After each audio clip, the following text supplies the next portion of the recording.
Tuhan bersamamu dan bersama rohmu. Inilah Injil suci menurut Matius. Dimuliakanlah Tuhan.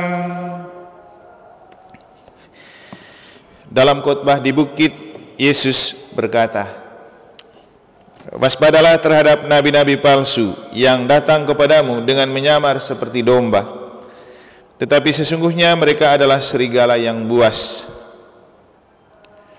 Dari buahnya lah kalian akan mengenal mereka. Dapatkah orang memetik buah anggur dari semak duri atau buah ara dari rumput duri? Camkanlah, setiap pohon yang baik akan menghasilkan buah yang baik, sedang pohon yang tidak baik akan menghasilkan buah yang tidak baik. Tidak mungkin pohon yang baik itu menghasilkan buah yang tidak baik, ataupun pohon yang tidak baik itu menghasilkan buah yang baik. Dan setiap pohon yang tidak menghasilkan buah yang baik pasti ditebang dan dibuang ke dalam api. Jadi, dari buahnya lah kalian akan mengenal mereka.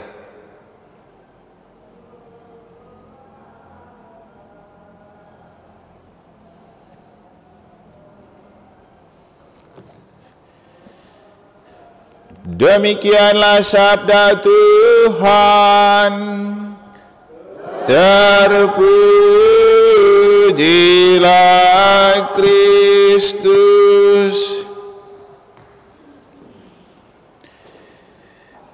Jadi dari buahnya lah kalian akan mengenal mereka. Teman-teman WKRI, Wanita Katolik Republik Indonesia, para suster, Bapak Ibu saudara-saudari yang saya kasih dalam Tuhan, siapa itu Wanita Katolik Republik Indonesia? Semalam waktu misa di Pastef Jumadi, sempat saya tanya ke suster, suster masuk WKRI enggak? Kita akan menemukan siapa itu WKRI dari buah yang mereka hasilkan. Bukan dari pakaian, bukan dari jual makanan, bukan dari jual es. Tapi dari apa? Inilah tema yang mencerminkan sejarah awal berdirinya WKRI tanggal 26 Juni 2024 oleh seorang keturunan Raden atau keturunan Ningrat di Jogja bernama Raden Ajeng Maria Sulastri Sujadi Sasra Ningrat. Beliau itu adik kandung dari Nyi Hajar Dewantara. Seperti ini kelompok keluarga intelektual. Dan memang sejarah berdiri awalnya WKRI oleh Ibu Maria ini untuk memperhatikan intelek para kaum wanita, khususnya Katolik. Kenapa? Karena pada zaman itu, mungkin juga pada zaman sekarang, perempuan selalu ditempatkan pada kategori underdog atau kelas bawah atau kelompok nomor 2 setelah laki-laki, justru karena perempuan banyak bergulat dengan dapur, dengan masalah-masalah perasaan, dan kurang memakai intelek. Maka gagasan untuk wanita Katolik memakai intelek itulah yang memotivasi Ibu Raden Ajeng Maria Sulastri Sujadi Sastraningrat mendirikan Perhimpunan Wanita Katolik Republik Indonesia. Dan waktu itu didukung oleh Pastor Van Dres S.Y. Kemudian dilanjutkan oleh Monsinyur Sugiya Pranata. Dan untuk kita yang paling menarik itu ketika gagasan awal munculnya WKRI untuk memperhatikan intelektual kaum wanita. Cocok dengan tema dalam rangka 1 abad WKRI yang dirayakan hari ini di seluruh Indonesia. Geraknya budi membangun pribadi, mewujudkan peradaban kasih. Bicara peradaban kasih itu muncul dari kenyataan bahwa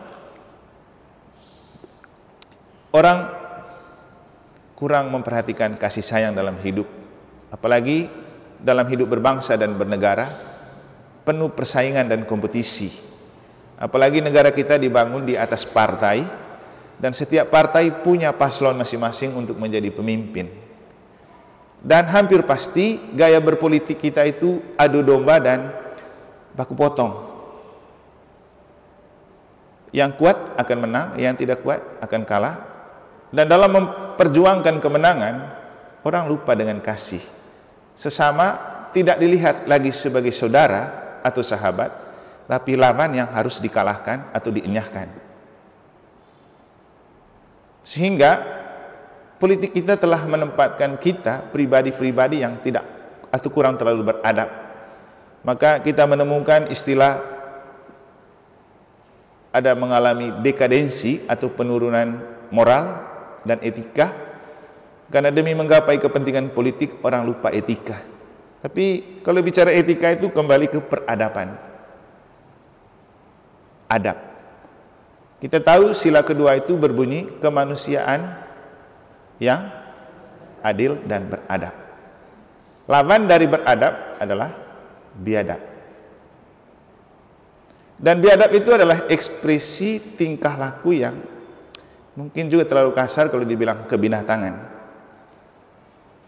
Dan justru ketika kita punya kepentingan politik di bangsa ini, manusia berubah dari Homo homini socius menjadi Homo homini lupus. Artinya, sebenarnya manusia itu menjadi sahabat dan sesama untuk saudaranya. Tapi karena kepentingan politik lalu berubah menjadi manusia adalah serigala untuk sesamanya. Maka yang buas dan kuat pasti selalu menang, yang tidak buas dan tidak kuat akan selalu kalah. Dan kita sebagai orang Katolik masuk dalam kategori kelompok minoritas yang memang akan selalu susah secara politik. Karena kita bukan serigala. Kita cumanlah anak domba yang diutus ke tengah serigala. Orang Katolik itu anak domba yang diutus ke tengah serigala. Kita bukan serigala. Maka logikanya orang Katolik tidak boleh buas. Di negara banyak orang Katolik yang buas ya. Mungkin juga tidak beradab. Terus apa artinya anak domba? Karena anak domba itu cerminan kasih, simbol hewan yang lembut, taat, dan pokoknya dia tidak suka bertengkar, dia tidak suka berkelahi, dia akan menghargai satu sama lain. Itulah kenapa Yesus itu menjadi anak domba Allah, bukan anak serigala Allah. Dan kita oleh Yesus sebagai Rasul Awam, termasuk BKRI, ini kan ada di bawah Komisi Kerawam, itu dipanggil dan diutus menjadi garam dan terang dunia, yang oleh Yesus itu dibahasakan dengan aku mengutus kamu seperti anak domba ke tengah serigala. Kemana-mana setiap kali berbicara tentang Rasul Awam dalam Komisi Kerawam, selalu saya menekankan kita itu anak domba yang diutus ke tengah serigala. Tapi jangan lupa, kalau mau menjadi anak domba yang tahan banting, tahan uji, dan tidak mudah dimakan serigala, apa tipsnya? Cicipi anak domba Allah dalam misa. Maka menjadi Rasul Awam itu nomor satu misa. Kuatkan dulu diri dan baluti diri dengan misa, di mana anak domba Allah Yesus Kristus kita terima, masuk di dalam pribadi kita, baru terjun ke dunia politik. Itu baru kuat, tahan banting, tahan uji. Karena kalau tidak ada Yesus bekerja dari dalam diri kita, akan gampang dibinasakan dan disergap oleh serigala. Nah, Bapak Ibu bisa melihat, kalau kita mau bicara jujur, misalnya, kalau saya pribadi, entah waktu tugas di Dompu, di tengah mayoritas Muslim yang keras, juga ketika sampai di sini, sebagai orang minoritas, kadang-kadang serigala juga segan dengan domba. Kenapa? Kita mengandalkan kekuatan Tuhan. Mungkin Bapak Ibu masih ingat cerita ketika saya diajak untuk pengambilan film dokumenter Harmoni Bali di Perancak waktu itu. Ketika saya masuk di perahu, yang menjadi aktor utama ada Ketua FKUB Provinsi Bali, ada Ketua MUI Provinsi Bali, ada Bupati, dan ada dia siapa namanya, artis dari Jakarta. Mereka itu satu motor yang disettingkan sebagai sutradara utama dalam pengambilan film. Tapi entah karena apa, saya yang datang kemudian, karena asik ngobrol dengan Ratu Sukahet, itu ketua FKUB Provinsi, tiba-tiba saya masuk di motor dengan mereka, dan saya ikut diwawancarai di situ. Teman-teman agama lain yang datang dari Denpasar, malah mereka iri. Waktu itu kalau tidak salah, Bapak Echa juga ikut, Yos juga ikut. Jadi mereka di satu perahu sama dengan tim dari Denpasar. Tapi saya masuk di tim Bupati, Ketua FKUB Provinsi, dan MUI, serta aktor utama dari Jakarta. Kenapa saya bisa nyelonong ke sana? Itulah cara Tuhan bekerja. Sebagai anak domba di tengah serigala. Kenapa? Saya pergi setelah misa hari Minggu. Padahal acaranya sudah mulai dari pagi. Waktu itu saya dimintain tolong oleh Romo Venus untuk menggantikan beliau. Saya bilang, saya misa dulu, Romo. Oh iya. Akhirnya setelah misa baru saya pergi ke sana. Dan saya bisa menyusup masuk sampai ke perahu yang utama. Ini satu dari banyak cerita yang menunjukkan bahwa tidak usah takut untuk menjadi anak domba di tengah serigala. Yang penting kita harus menguatkan dan membackup diri kita dengan anak domba Allah Yesus Kristus yang kita terima dalam misa. Artinya WKRI kalau mau menjadi perempuan yang berbobot, yang pakai otak dan pakai hati, tidak ada pilihan lain. Harus menyatu dengan Yesus. Kalau kita coba flashback melihat perjalanan pendiri ini, Suryaningrat ini, dulu pernah saya baca juga, beliau itu kan anak kelompok Ningrat di Jogja, berarti bukan Katolik kan? Tapi dia punya calon dan suami seorang Katolik yang aktif, awam, Sujadi Sastra Ningrat itu.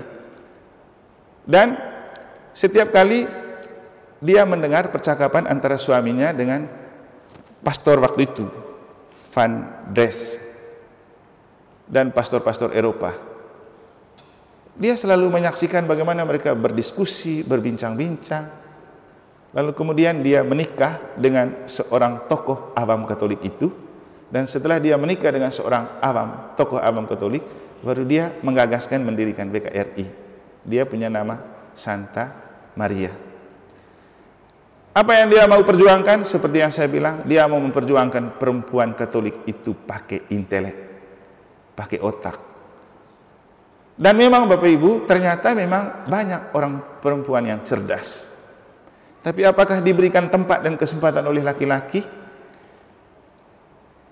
Belum tentu.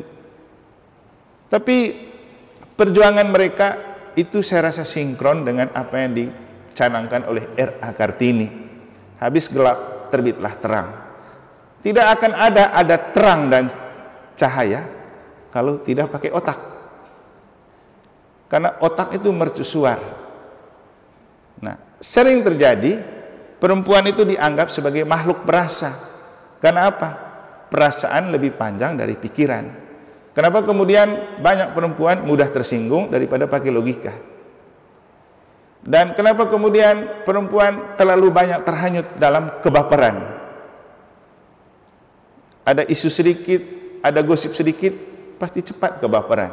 Kenapa? Karena memang manusiawinya perempuan itu makhluk perasa.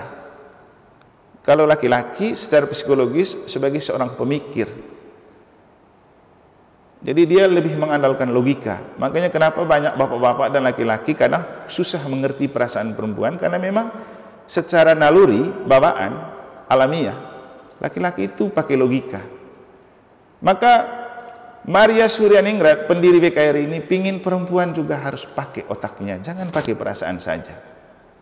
Dan itulah tujuan utama. Jadi ketika ada tema geraknya budi, membangun pribadi, artinya mari pakai budi, mari pakai otak, jangan lupa berpengetahuan. Dan kalau kita mau jujur, kehadiran wanita Katolik Republik Indonesia dalam diri para suster telah menunjukkan bahwa perempuan Katolik juga pemikir. Ya, banyak yang jadi kepala sekolah. Sekarang sudah awam juga, WKRI juga jadi kepala sekolah, Ibu Imelda mereka. Tidak mungkin jadi kepala sekolah dan pemimpin kalau hanya andalkan rasa, harus pakai otak. Nah, artinya WKRI kita juga biar juga menjadi terdepan dalam kepemimpinan. Saya rasa cocok juga dengan tema pastoral tahun ini, kepemimpinan pastoral yang partisipatif dan transformatif, dan WKRI harus ada di dalam itu dan menyampaikan pikiran-pikiran. Ibu-ibu kalau ikut rapat jangan datang duduk diam saja, senyum-senyum saja. Ikut sama-sama berpikir, ikut sama-sama memberi masukan. Itulah buah dari WKRI, itulah jati diri dari WKRI. Itulah yang membuat Wanita Katolik Republik Indonesia beda dari WKRI yang kepanjangannya Wanita Keren Republik Indonesia. Kalau wanita Katolik pakai otak dan hati, kalau wanita keren yang penting penampilan oke, otak dan hati sabar dulu. Kan banyak wanita keren kan? Penampilan oke, otak tidak jalan, apalagi hati. Di Banjar Tengah banyak wanita keren kan? Tapi kamu wanita Katolik, artinya otak dipakai, hati dipakai. Mari kita berdoa supaya ibu-ibu kita yang masuk di WKRI menjadi tulang punggung untuk anak-anak di gereja kita. Generasi berikut kaum perempuan juga menjadi yang terdepan. Waktu saya dimintain memberikan ucapan oleh WKRI dari Denpasar untuk 100 tahun WKRI hari ini, saya menyampaikan supaya para perempuan wanita Katolik harus menjadi inspirator dan motivator untuk anak-anak perempuan di dalam gereja, supaya menjadi manusia-manusia hebat.